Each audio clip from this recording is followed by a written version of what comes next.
Hello. So in the last video I spoke about facelifts and I explained that facelifts are a mid-generation upgrade done by automakers to make cars or car models in an existing generation look refreshed. So today I'll be talking about generations. Yes, generations in automobiles. So a generation is simply the tenure or lifespan of a vehicle model or model body design. When an auto manufacturer makes a car, the car has a name. That name is known as its model. So what I mean by model body design is that in a particular generation, if the vehicle has a particular kind of body, even when they change the headlights or things like that, you can tell from the design or the body shape that this is still that generation of that particular model. So over the years, some automobile manufacturers remake models, like a particular model, they keep making a newer version of that model, and some other automakers just make an all-new model to replace the previous one. So I'll start with models that newer versions of that model are being released. Let's take the Toyota Camry for instance. That's why we have this Toyota Camry and this Toyota Camry and this Toyota Camry and this Honda Accord, this Honda Accord, this Honda Accord, this Honda Accord. So as you can see, we keep getting newer versions of this particular model. A model's generation normally has a lifespan of 4, 5, 6 or more years, averagely 5 to 8 years thereabouts. But some models have a generation of over 8 years. Some go as far as 15 or 12 years, such as the Rolls-Royce Phantom and the Bentley Continental. We have the Flying Spur and the GT, but it's still the same car. It's just the Flying Spur is 4-door, blah blah blah. And also the Phantom has the Phantom Coupe and things like that, different variations. But let's talk about the model name. So the Rolls-Royce Phantom and the Bentley Continental were introduced in 2003, and they were both replaced in 2018 with an all-new model, like an all-new Phantom, which is known as the Phantom 8, and the new Bentley Continental for the Flying Spur and the GT. And the Toyota Camry is in its 8th generation, the Honda Accord is in its 10th generation, the Toyota Corolla is in its 12th generation. So yeah, these generations actually have names.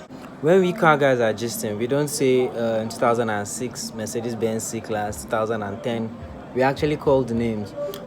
So it's really wrong to say, oh, I just bought a C300, because the W204 has a C300. The W205 also has a C300. So being specific, with the frame name or with the generation name, such as W204 or W205, you are able to communicate which exact model you just bought to someone. Then you can now add, the C300 version of the W204 or W205. So for instance, when we want to talk about the 2003 to 10 BMW 5 Series, we call it the E60. And the one after that, we call it the F10. That one, the 2010 to 15, 16, thereabouts. Or when we want to talk about the Mercedes-Benz GL, which is now GLS, we call it the X166. That's the 2013 to 18, 19. And the 2021 and above, we call it X167. As well as the old Range Rover in 2001, 2012, we call it the L322 or L322. And the newer one, that's from like 2012, we call it the L405.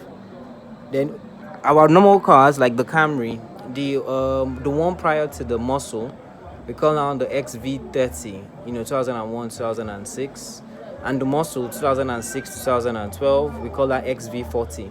So all these generations actually have names, but they're called like frame names and things like that. So familiarize yourself with them so that when you're having conversations with car guys, you won't be lost when you're hearing them calling all these codes.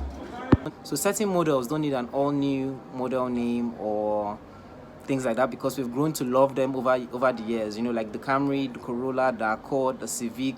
These are cars we've been knowing for years, and we still love them and we trust and rely on them. So we will still keep buying them. But some auto manufacturers, such as Lamborghini and Ferrari, don't remake model names. They just make an all-new model entirely to replace the previous one. So take for instance the Lamborghini flagship. Currently it's the Aventador, and it has been in existence since 2011-12, and it's still the model we're using up till now, and we're in year 2020. So prior to the Aventador, we had the Lamborghini Murcielago, and that one existed from year 2001 to all the way till 2010-11, before it was replaced by the Aventador. And even before the Murcielago, we had the Diablo that existed from 1990 all the way to year 2001, and that's how it goes on and on. We also heard about the $10 Ferrari, the 3 Ferraris he got for his daughters, known as the Ferrari Portofino. It's simply the new model of the Ferrari California. A senator in Nigeria, Senator Dilo Milaye, had the Ferrari California. This is the previous model before the Portofino. So simply, the Portofino comes to replace the California, and the California was the model before the Portofino came. So certain automakers like Ferrari and Lamborghini don't remake a particular model, like don't make a new version of a particular model. Instead, they give us an all-new model. When they give us that previous model, that model might come with different trims, different variations. You can have the Lamborghini Aventador S. Okay, we have the Lamborghini Aventador, we have the Lamborghini Aventador S, Lamborghini Aventador SV, and a host of others. So they will give us different variations of that particular model, but it's still the same name. And when they're making a new one, they replace it entirely and build an all-new vehicle. Also, some all-new models are introduced to us during facelifts. For instance, in 2015-16, when Mercedes-Benz was renaming their vehicles, they took away the ML nameplate. We used to know the Mercedes ML class nameplate, and replaced the nameplate with GLE.